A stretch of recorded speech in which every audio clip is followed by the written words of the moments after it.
Yeah, we just wanted to show you what kind of songs we usually sing in our churches and what kind of Christian music there is, and yeah.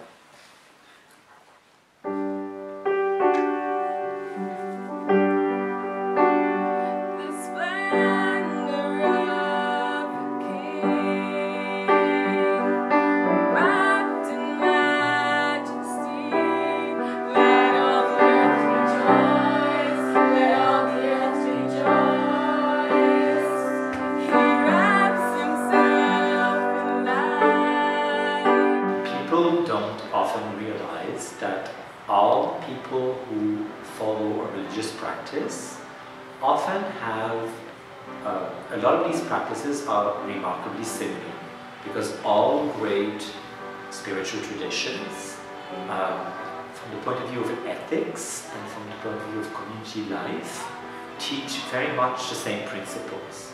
So just to make people aware of that, as a basis really for people to think of ways that within the school, one of the ways we could share with each other would be to sort of like share our religious practice, which have so much in common.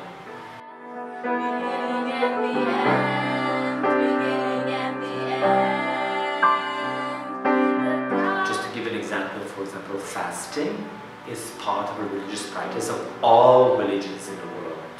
So maybe fasting together, or organizing some sort of fasting event, or simply when, for example, Muslims do Ramadan for a few days with them, or this sort of. So it will emphasize this sort of things.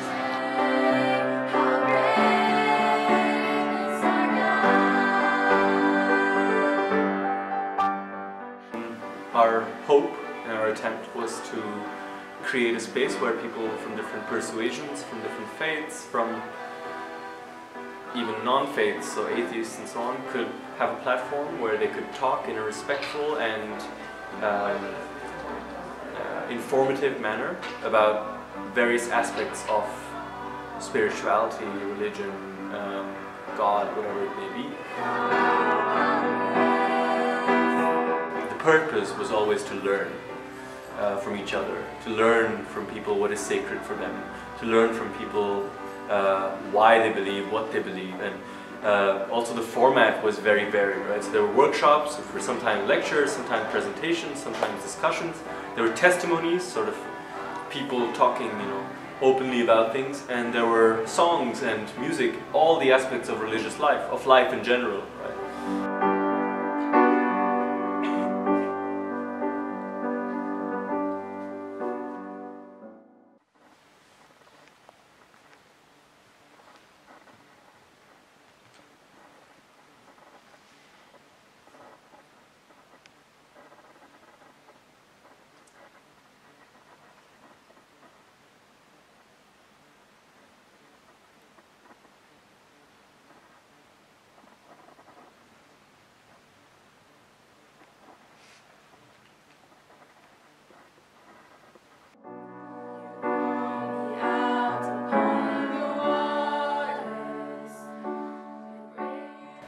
People talked about each other's faiths, and especially at a place like UWC, where you have people from so many places in the world with so many different kinds of faiths.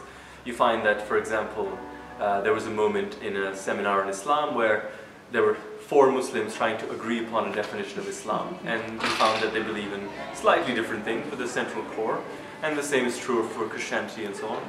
So I think overall it went really well, and people were able to talk to each other in a respectful way.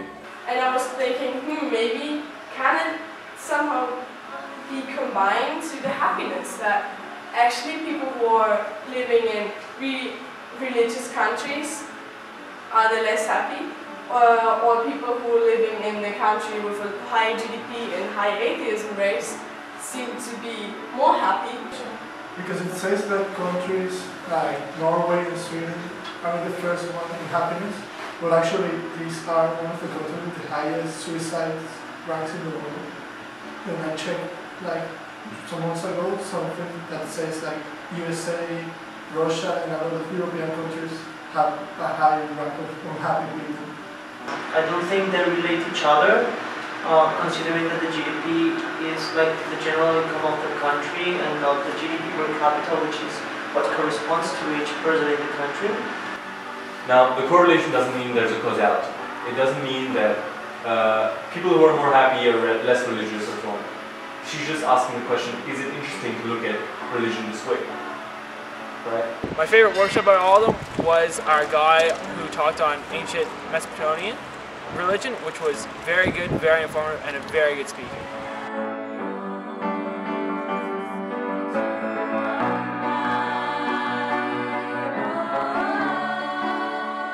Everybody put in their part, and I think people who did things, workshops and so on, I think that's one of the greatest contributions. If you actually prepare for this and offer something which you know to the wider community. It's tough to give a testimony in front of people.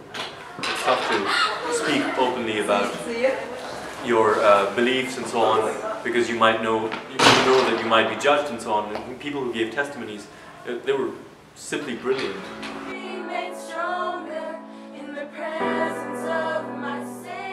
The idea and the knowledge will be there that we have a lot of people who have different religious practices, and that we can not only learn from them, but we can actually participate in them without necessarily betraying our own practice, by emphasizing what we do in common, whether it's fasting or charity or compassion. We can then do things together that are religious, and by doing them together, experiencing them together, we're creating new bonds than just cultural or daily living, food, whatever. So it's just one more ways to learn about each other and share our identity and background with each other.